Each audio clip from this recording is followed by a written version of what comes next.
Hey everybody, it has been a while, but I never meant to stop doing gear talks, just needed a little break to do other stuff, so here I am. Today I'm going to be talking to you all about a backpack that has become my very favorite backpacking backpack, so much so that I use it on day hikes and day trips when I know I'm going to need to carry a ton of photography gear. This is the Hyperlite Southwest 4400. It is a 70-liter backpack, and true to what gear talks with me are all about, I'm not going to get into too much of the technical specifics about it. I fully believe in all of you to look up this product using Google if you want to know more technical aspects of what this pack is all about. I'm just going to talk about real life experiences that I've had with it. I've gone on about 15 backpacking trips with it, endless day trips with it, and I feel like I've really gotten to know this pack through the seasons, through the years, and yeah, so I'm gonna start talking about it. So if you'll notice, there are orange strips, and that is something I put on there and have not taken off. It's just duct tape. And why I have that on there is a couple of reasons. The first reason is that I'm often taking off my backpack, sitting it in talus or on snow or various things, and I lose it. And so the orange helps me to be able to see it. And then also, like I said, I go out during all seasons, and we have a lot of different hunting seasons, and so that's a little bit of extra blaze orange just to have on me, on top of the hat and sweater and everything else I have that's orange. Okay, first and foremost, this pack does come in small, medium, large, and tall, and I wear it in a medium. And I will show you how that fits. This is a roll top pack, and you can clip it either down like so, or you can do kind of the more classic ultralight thing you often see like that. And then it has the strap to really lock everything down and compress if you need to, which is super nice. So like I mentioned, I use this often as a day pack. It will fit any size Peak Design photo cube. Same goes for like an f-stop photo cube. That is not a problem to fit in this because it's a really big pack. So get my hair out of the way here. You can see that the fit is just nice and simple. I like that it has this whistle here.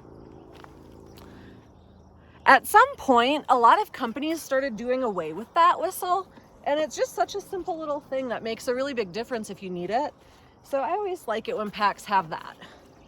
And this is the first time I'm actually putting this on for the season, so sorry if it's clunky going here, but that's pretty good. So you can see that a medium fits pretty good.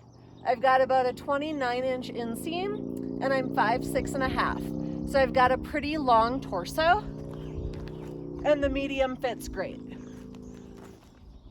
Remember that we go off torso length when we're measuring backpacks. It has nothing to do with your weight. So, why I like this backpack so much is that it's really comfortable, and I can't recall if it's frameless, but it's very pliable, which means that it has the ability to kind of move with you. And when you're dealing with a pack this large, 70 liters, you want it to be able to do that, because I'm saying this assuming that if you're getting a pack this big, it's going to be kind of heavy. When a pack is able to be flexible and move with you with that much weight, you have a lot more range of motion for dynamic movement, for if you need to jump across something, if you're going rock to rock, if you're on an extremely steep slope going up or down. This pack really is able to move with you And that is so important. It's got two really big hip pockets that don't get in the way at all. They sit a little further back than a lot of hip pockets tend to. And the hip belt in general is really quite comfortable. You may think that you would get hot with a Dyneema back kind of flush against your back, but it actually breathes rather well, I find. This pack is water resistant. I don't know if Hyperlite markets it as waterproof. I can guarantee you, based on experience, it's not waterproof by any means, but it is water resistant. And so if there's a light rain and all your important things are inside of this pack, you likely don't need to put on a rain cover. But if it's gonna be in more severe weather, I would still recommend a rain cover for this guy. It is compatible with a hydration bladder, and the hose comes out on the side here. These two pockets are enormous. You can fit, as long as it breaks down, a full-size tripod. I use three-legged thing, the Bucky tripod, and it fits in here with a water bottle and a cold case gear Westlope case. And that's usually what I keep in one pocket. And then in the other, I honestly just tend to absolutely load this up with gear. I could even fit my Z6 II in there if it was with a short wide angle lens. I don't necessarily recommend that because it's not padded or anything, but if you're being careful, there's no reason that you couldn't do that. You could also, if you're not going into wilderness and rules allow, you could put a drone in there, no problem. It would be perfect fit for a drone, like a DJI, something that folds up. This is a strap that I added. This huge back pocket. This doesn't have any kind of like nice big strap. And so I did add an f-stop gear strap to it in case I just do what I do and I have too much gear and need to put stuff on the outside of my pack. I find I worry less about this style of strap versus more of like an ultralight strap, just because usually what I'm strapping to the outside has some weight to it, some bulk to it, and so I just like to play it safe and have a more burly strap. This backpack's very simple and straightforward. It's, like I said, just a roll top. And there are, aside from the water sleeve, 0 pockets. It is just wide open. And that's true of the outside as well. You know, you've got 2 enormous side pockets, and then you've got this big pocket. You've got ice axe loop, and some straps on the side that are very helpful for holding trekking poles or what have you. But the reason that I don't like to get too technical with things is that there's not normally a reason to, and I find that that's especially true with a pack like this, where it's just incredibly simple and straightforward. And what really makes it something special is how minimal it is, and it is how straightforward it is. And it's built of such burly but lightweight materials. That's really where this pack shines, is because that's the case. It's so lightweight. It is super burly. I mean, I have abused this thing heavily, and it can hold so much weight. I don't recall what the actual weight limit that they say on it is, but I have absolutely put 70 pounds in here and been totally fine, which I do believe, other than Seek Out Sides backpacks, this is the lightest weight backpack with the heaviest carry load that it can handle on the market, other than some Seek Out Side packs. And so if you are someone who is not an ultralight person, but finds yourself trying to save weight where you can, this is a fantastic backpack where You can really load it up. You don't have to be so concerned about weight, but the pack itself isn't gonna be super heavy in 5 pounds in and of itself. So this is an excellent tool for cutting gear in those little places where you're able to do so. This is a pack that is non-gendered, and I don't think that there would be any reason for it to be.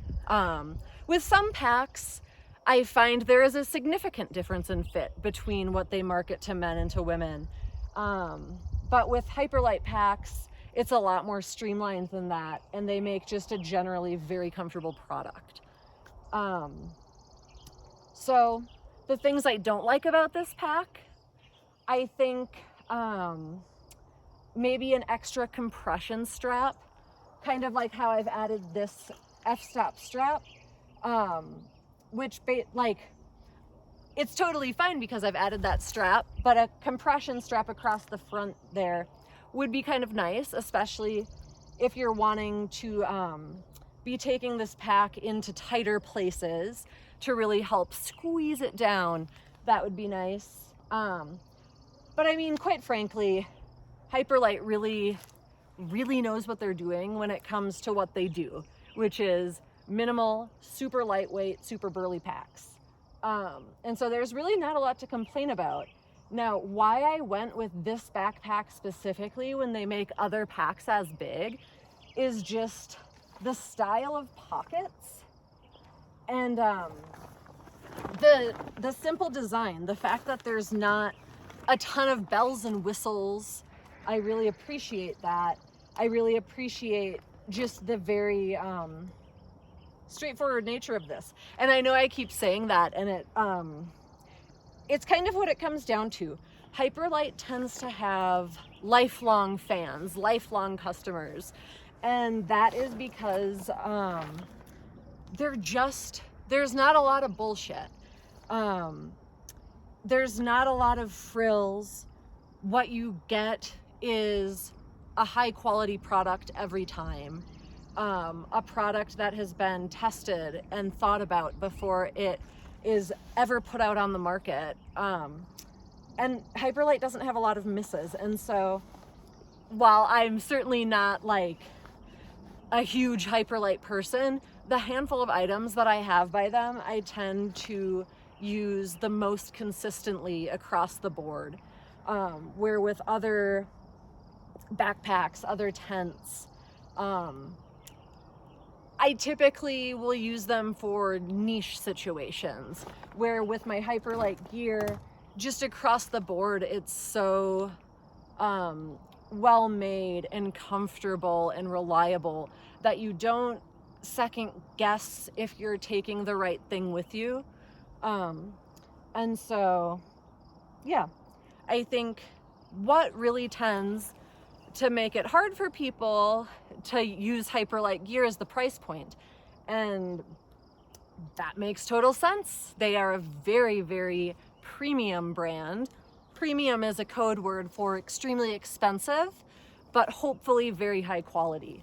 And so when you're weighing everything out, when you're considering what backpack to buy, kind of no matter what, when you're looking for a backpacking pack, you're going to be looking in the $300-ish range. I believe that the price on this was $4.99, so over $500 with tax. Like I said, I'm using this backpack for backpacking, which is a large part of my job. So it gets endless use. And I'm also using it for day hiking often and day trips. And so any kind of day pack is typically $100 to $200. And so when you combine a day pack and a backpacking pack, $500 is really not that expensive.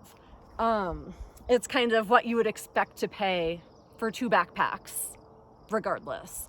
And I know that most people are not going to be doing day hikes with the 70-liter pack, but I also know a lot of photographers, biologists, people that have field work to do. They will have a need for a pack this large for day trips. And so if you're one of those people, I so suggest this to you. It's kind of phenomenal how nice it is to get all your gear loaded up, know that you're totally set, and then load up a whole entire camera cube and be able to put that in.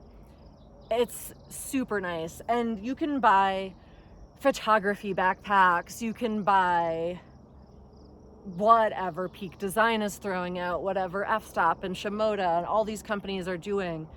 But at the end of the day, you're making compromises to have all of that camera storage. And the compromises are usually not extremely great compromises. They're kind of lacking when it comes to what you benefit from when you can just buy a cube and put it in an actual backpacking pack. So this is my favorite backpack. I'm going to be using it in about 2 weeks for a big expedition, and it's going to be perfect. And I don't have to second guess if I've packed the right backpack. I don't have to second guess if all of my gear is going to fit. It will fit. And while this is not like a perfect demonstration, I did think it'd be funny just to show you this gigantic Yeti bucket and how it fits in here. I don't ever want to be like, I'm not a gearhead. I don't like to pack and unpack and repack just to show you guys things. I've been a gear reviewer with backpackers for many years, and I do enough of that kind of stuff for them, and this is just for me, so I'm not interested. But this bucket is a little bit misshaped. It's got rims on it that kind of get stuck, and the lid sticks out a lot, but you can see like kind of how much this pack truly can expand when you get stuff in it. And because of that ridge, it's not going to go to the very bottom. You can see it's stuck right there on the ridge. And you've got this much empty space in there that could fit an uncompressed tent, that could fit all of your clothing or all your food, that could fit a sleeping bag. Probably a sleeping bag and your tent, depending on the season. And that's with this gigantic bucket in it. Still room at the top.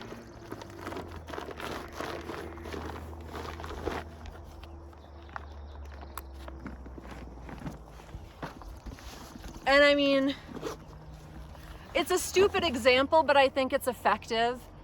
No one's like backpacking in a giant Yeti bucket.